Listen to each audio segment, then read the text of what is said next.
Ok, donc on va commencer ici aussi. C'est vrai que je peux mettre ici, c'est un peu plus facile avec l'eau-parleur. Donc, merci beaucoup d'être venu ici. Là, maintenant, je vous laisse avec Georgette, qui est justement notre coordinatrice d'éducation au réseau des Églises vertes. Donc, ça veut dire qu'elle se balade entre les églises pour donner des conférences. Puis, si je ne me trompe pas, c'est la première fois que tu donnes cette conférence. Donc, le commerce équitable avec Georgette. Puis, elle va parler un peu aussi du réseau des Églises vertes. Donc, moi, je ne vais pas trop parler. Je te passe la parole. Merci beaucoup, Georgette. Merci Greg. Bonjour tout le monde.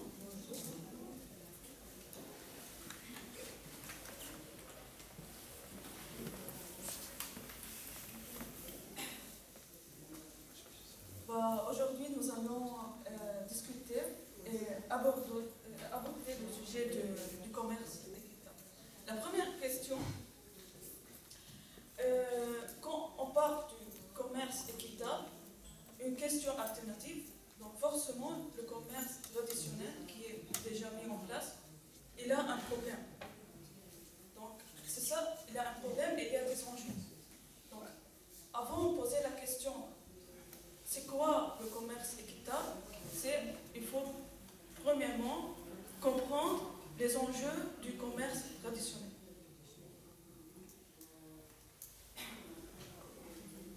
Premièrement, premier enjeu, c'est que les pratiques du commerce équitable, les pratiques du commerce traditionnel, est largement inéquitable. Pourquoi?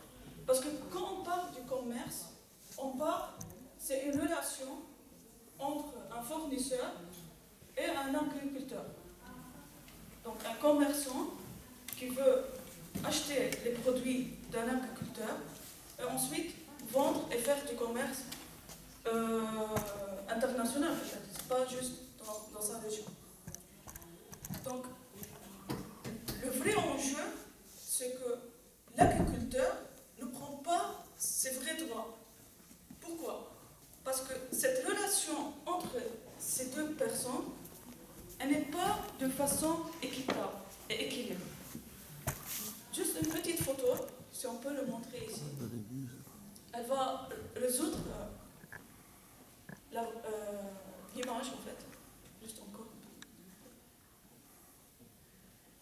Mon prix sera le vôtre. Donc, ça c'est le commerçant et l'agriculteur qui donne sa culture. Et c'est le commerçant et le fournisseur ou l'investisseur, c'est lui qui met le prix. Donc, ça, c'est ce qui est illogique. Et en même temps, cet déséquilibre, elle laisse l'agriculteur dans une situation de pauvreté. Donc, cette pauvreté-là, l'agriculteur ne va pas vivre dignement avec sa profession. En même temps,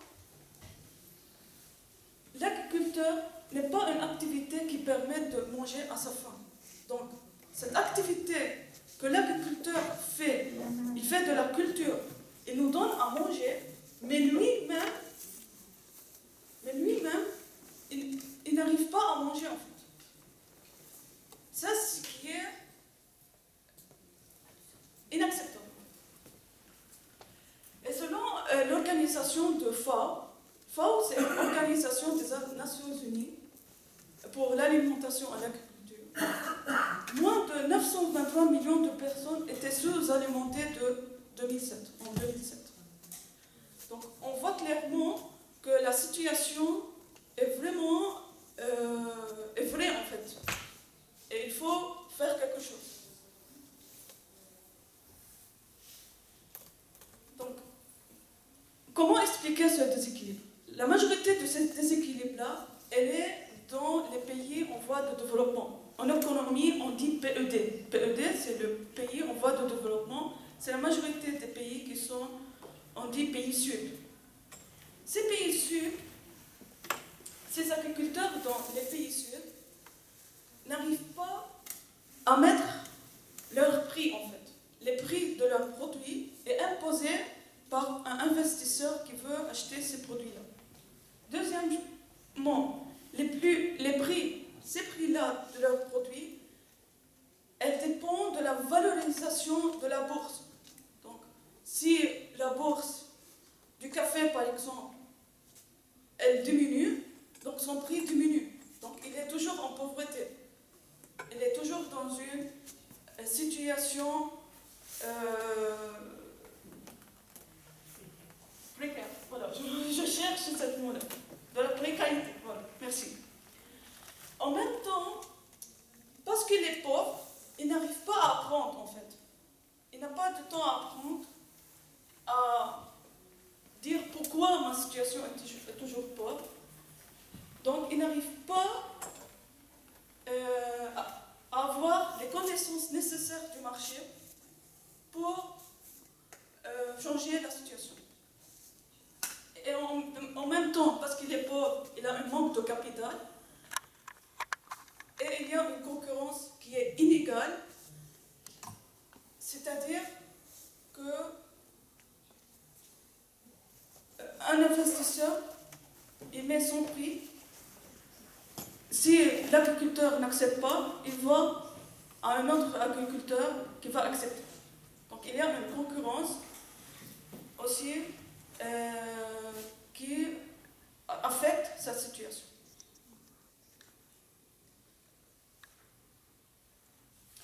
Face à ce constat-là,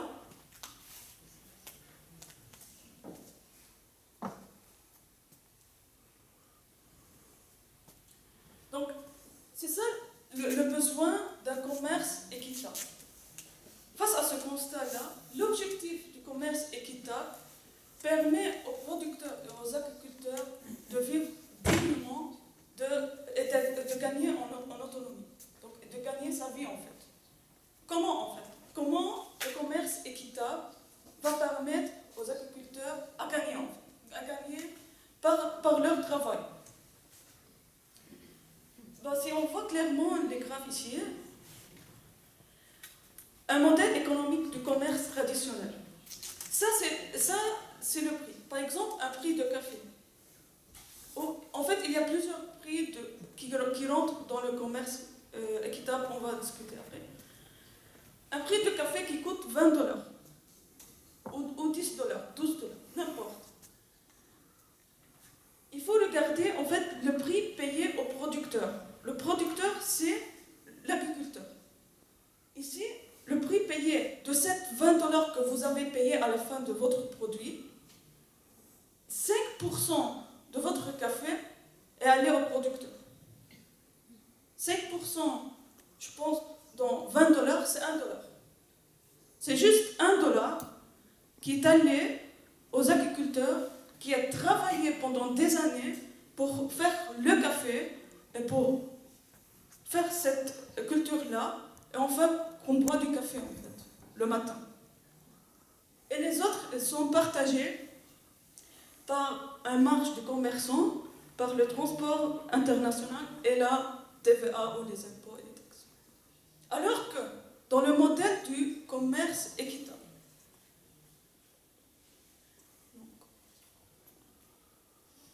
le prix payé au producteur est 25%. Donc on a passé de 5% à 25%. Elle est variée. Donc elle est variée entre 25 et 30% au producteur. Donc en moyenne, le prix du produit qui est payé au producteur dans le commerce équitable,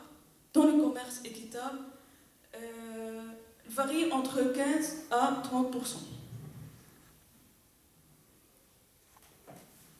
Donc, si le prix du café, on a fait l'exemple là de $20, donc $5, il est dans les poches du producteur ou de l'agriculteur.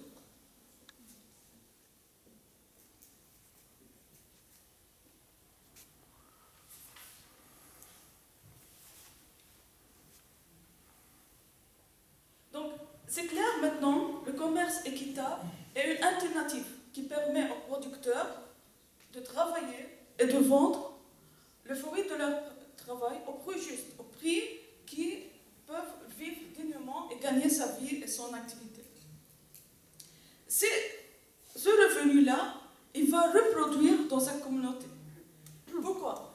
Parce que quand, dans le commerce traditionnel, un agriculteur qui ne va pas beaucoup gagner, donc il est toujours pauvre, il ne va pas, par exemple, les enfants, ils ne vont pas aller à l'école. Les enfants, ils vont toujours rester avec lui pour travailler avec lui. Et la situation de la santé, leur situation économique est toujours vulnérable. Donc, dans le commerce équitable, il y a des impacts et des principes qui aident le producteur, l'agriculteur de gagner sa vie de façon normale. En fait. Donc, c'est pour cela qu'il y a 10 principes du commerce équitable. On va commencer. Il y a plusieurs. Je ne veux pas, on va discuter de façon un peu en résumé. Donc, les principes du commerce équitable, c'est il crée des possibilités pour les commerçants et pour les producteurs. En même temps, il va protéger. En fait, ça c'est un point important que quand on parle d'un commerce équitable, on parle du développement durable, parce que les agriculteurs, ils vont faire la gestion durable. Donc, leur produit n'est pas juste commerce équitable, il est aussi biologique. Donc, ils vont contribuer au développement durable parce que leur pratique est une pratique saine, propre. Et aussi la transparence et la responsabilité. Donc, ils sont responsables de leurs produits.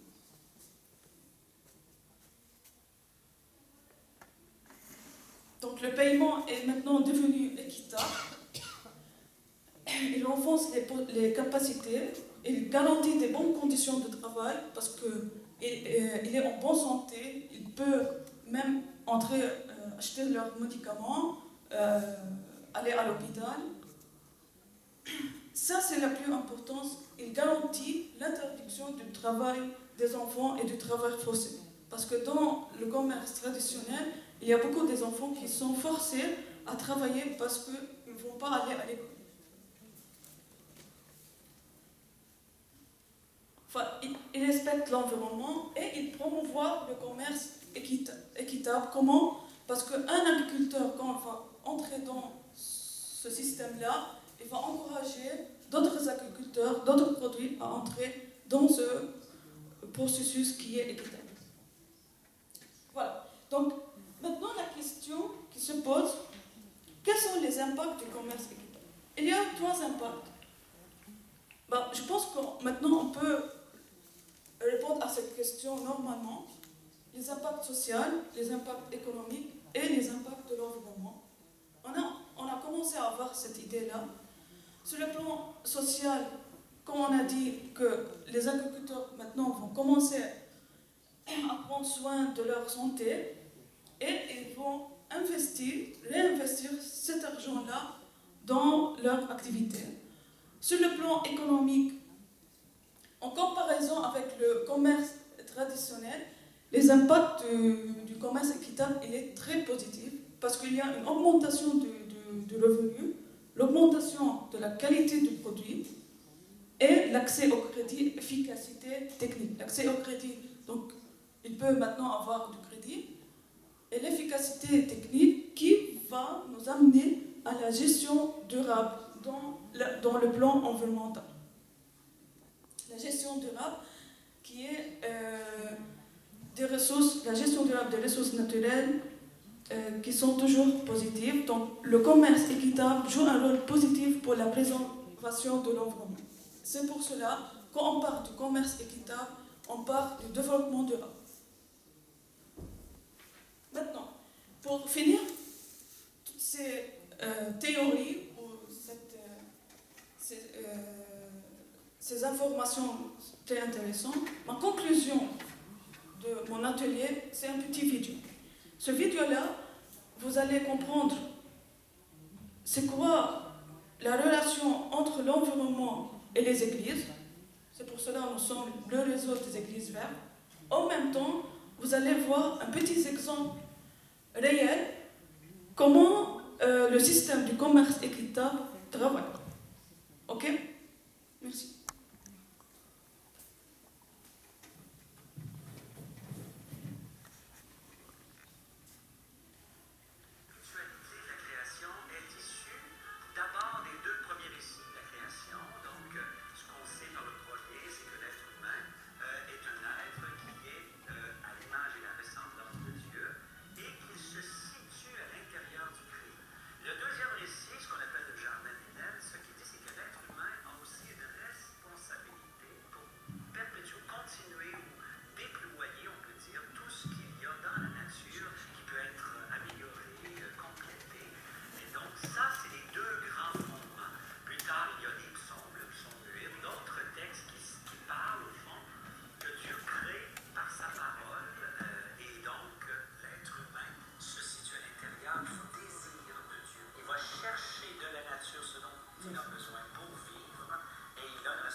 juste pour mentionner que pour le commerce équitable, on a plusieurs produits.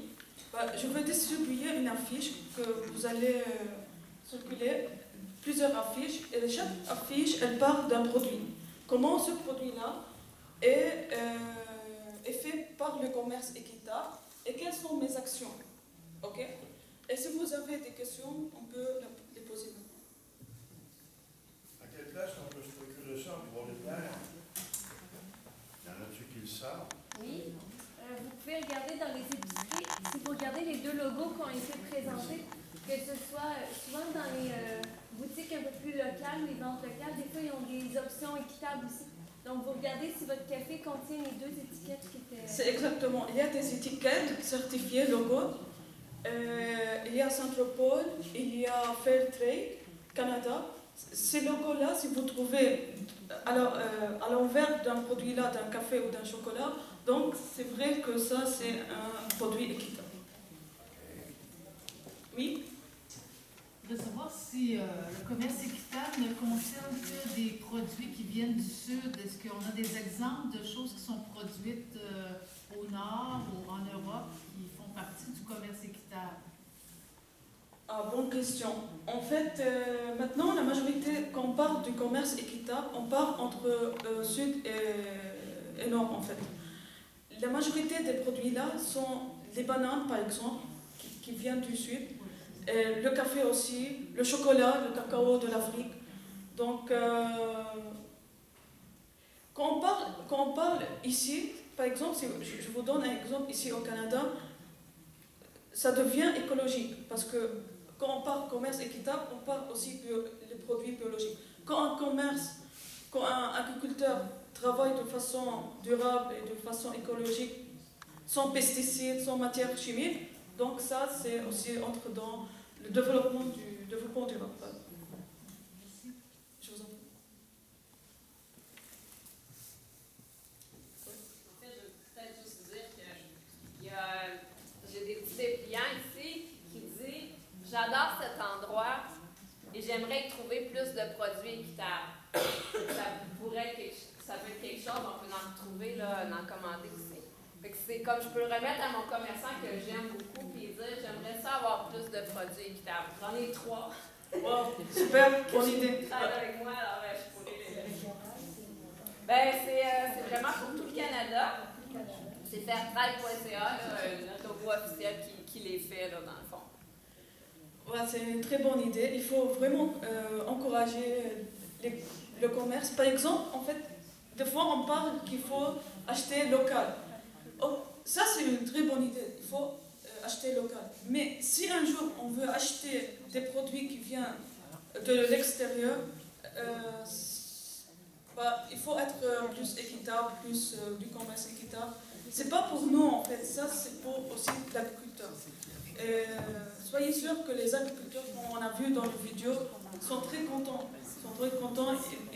Ils font des écoles, ils sont en bonne santé et leur activité s'améliore en fait. Oui. Ouais. In your two graphs, you had the farmer earning 5%, and then you went to 25%. Who loses? Where did that extra 15% come from? It's not loses, c'est gagné en fait. Je parle en français et vous avez la traduction. En fait, si on peut le mettre, le graphe. En fait, it's not loses, c'est gagné. Par exemple, alors un producteur, pour ne pas gagner, un agriculteur qui ne gagne pas 5% d'un produit, il gagne maintenant 25%. Regardez, ça c'est diminué, ça a augmenté. Mais alors que la part du commerçant qui était 73% est maintenant 53%. Le commerçant a diminué, le prix, la partie du commerçant a diminué, a été donnée à l'agriculteur.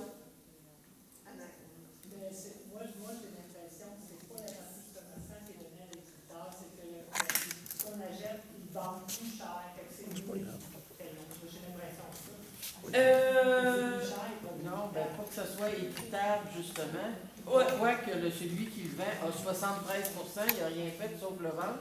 Puis l'autre, fait que c'est pour ça que ça devient équitable. Il C'est va clair. baisser son quota à lui. Nous autres, on ne payera pas super plus cher. Puis ça va être séparé plus équitable à celui qui le fait qu'à celui qui fait rien, qui fait juste le vendre. Mais le café équitable n'est pas plus cher à l'achat pour moi. Oui. C'est pas plus cher, c'est pas plus cher, c'est plus en qualité en fait, tu peux dire. Pour le moment, C'est un produit de qualité. plus on en vendra, plus les prix vont baisser aussi. C'est clair, c'est clair. C'est clair. Installer ça comme ça. C'est que quand la demande augmente, le prix diminue. C'est clair. Un exemple des bananes. Les bananes, c'est comme une banane équitable et biologique, qui est comme 1,49 de la livre. Puis un prix régulier d'une banane est 80 sous la livre, peut-être. Oui, parce que la gestion du produit n'était pas durable, n'était pas biologique. Et en fait, quand on fait de la bio, c'est du bio, c'est de qualité, ça prend du temps. Et c'est pour cela, c'est peut-être on paye un petit peu plus, mais on est certaine, on boit d'un bon café. Et moi, le réseau des églises vertes, en fait, c'est juste un petit point. On a du café équitable, et c'est très bon. Très très bon. Et même les chocolats équitables, si un jour vous allez goûter, aussi c'est un des meilleurs chocolats en fait.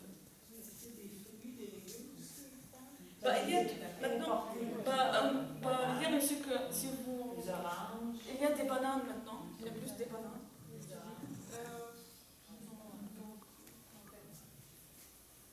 Il y a du sucre, du riz en fait, du riz. Oui, c'est un So, So, no. The company that owns the 53%, right? Yeah. Who gets that? Yeah. Is that a different organization or it's the same guy over there? You know? it's not the same guy, but yeah, it's a company. We have So who creates this new company that takes less percentage? It's the same, but because it's the company of. En fait, c'est la compagnie qui transporte les produits en fait. So let's take Nestle for example. Nestle's Okay. a big coffee bar. Yeah. They're not going to go and say, "Oh, I got 73%. I'm going to go to 53 to be fair." No, So who is doing the fair one? it's many people who have l'entreprise, la compagnie, you have l'association qui prend soin, qui donne la certification en fait du commerce équitable, comme Fairtrade Canada. En fait, Fairtrade, il y a Fairtrade Canada, il y a Fairtrade Europe, il y a Fairtrade.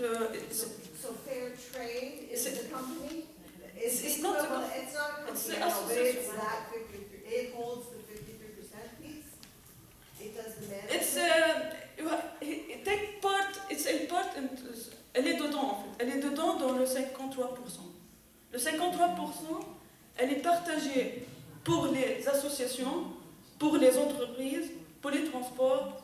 It's many people in the 15. Juste pour éclairer un peu la réponse, Ouais, dis-moi. il y a plusieurs types de manières d'acheter équitable. Il existe un mouvement au Québec de bénévoles qui s'appelle le groupe d'achat Nourrir. Et Nourrir achète en grande quantité. Puis généralement, quand c'est équitable, c'est aussi biologique. C'est pour ça que Georgette a parlé des deux en même temps. Alors, tu sais, vous parliez des fruits tantôt, il y a des dattes, des abricots, tu sais, ça commence à pulluler. Mais des groupes d'achat comme Nourrir, que ce n'est que des bénévoles, on achète en gros et on redistribue la nourriture entre nous selon ce qu'on a commandé. Donc, ça permet de ne pas être dans un processus de compagnie lucrative, mais d'être dans un OSBL où est-ce qu'il y a repartage et c'est directement ou presque directement du producteur. Il y a un grossiste généralement entre les deux, mais il n'y a pas le système traditionnel économique du commerce. Donc, on est capable de réduire les prix dans ce temps-là parce qu'il n'y a pas ou peu d'employés. Donc, c'est une autre manière de voir le commerce équitable versus traditionnel et ça élargit aussi les horizons du commerce équitable. En fait, si un jour, la majorité de nos produits, juste pour ajouter à votre question, si un jour la majorité de nos produits sont équitables, je pense que toutes les entreprises et les compagnies, ils vont entrer dans ce système-là aussi, avec les associations. La différence entre l'équité économique et l'équité écologique, je vais expliquer avant, ça peut être économiquement équitable sans nécessairement être écologiquement équitable. Ben, c'est pour ceux qui sont souvent biologiques aussi. C'est ça. Un n'équivaut pas. Un ne veut pas dire l'autre. Non, mais les produits qu'on achète présentement équitables sont biologiques. En fait, parce que pour avoir un commerce équitable sans être biologique. Oui, mais présentement, est-ce qu'il existe? En fait, mais non, un des principes du commerce équitable est de faire la gestion durable. En fait. Oui. C'est ça. Parce que le producteur et l'agriculteur, il va prendre soin de sa terre, il ne va pas mettre des pesticides, des substances chimiques. Voilà. Donc, ça aussi va donner de l'efficacité technique, de l'efficacité d'un produit et d'un produit de qualité aussi. Et c'est les associations, Fairtrade ou autres, qui font en fait l'évaluation des produits. Et ils ne donnent pas leur certification. En fait, et ces associations, elles aident aussi ces producteurs à entrer dans ce système-là, pour avoir cette certification. Je ne sais pas si... Oui? 5 minutes. 5 minutes. Voilà, j'espère qu'on a bien éclairé sur ce système-là.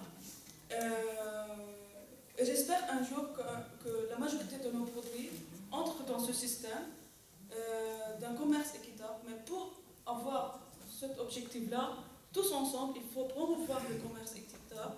Il faut chercher où sont les produits équitables dans notre région.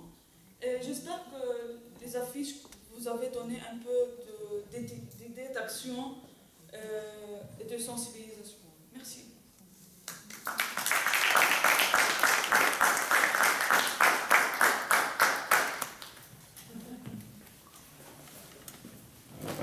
Merci beaucoup, Georgette.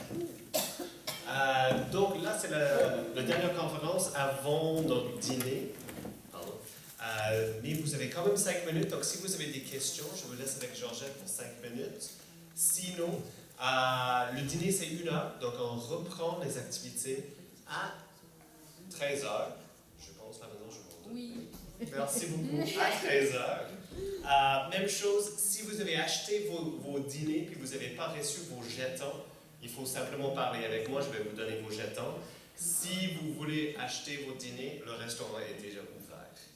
Okay? Sinon, on se retrouve ici et là-bas, donc dans cette salle à 1 heure, on a the Global Catholic Climate Movement. Ça va être en anglais, mais c'est le mouvement de changement climatique catholique, global, à peu près. Puis moi, je vais demander à notre traductrice aussi, est-ce que vous allez être dans la salle ici pour faire anglais-français? Parfait. OK. Donc, elle va être aussi ici. Donc, ça veut dire que pour les francophones aussi, ça va être disponible les deux dans cette salle et il y aura la traduction dans l'autre salle de André Beauchamp qui parle de la symbolique de l'eau dans la chrétianisme. Donc, je vous encourage de choisir entre les deux. Ça va être très difficile. Mais je vous encourage d'essayer de tout faire en même temps. Bon dîner.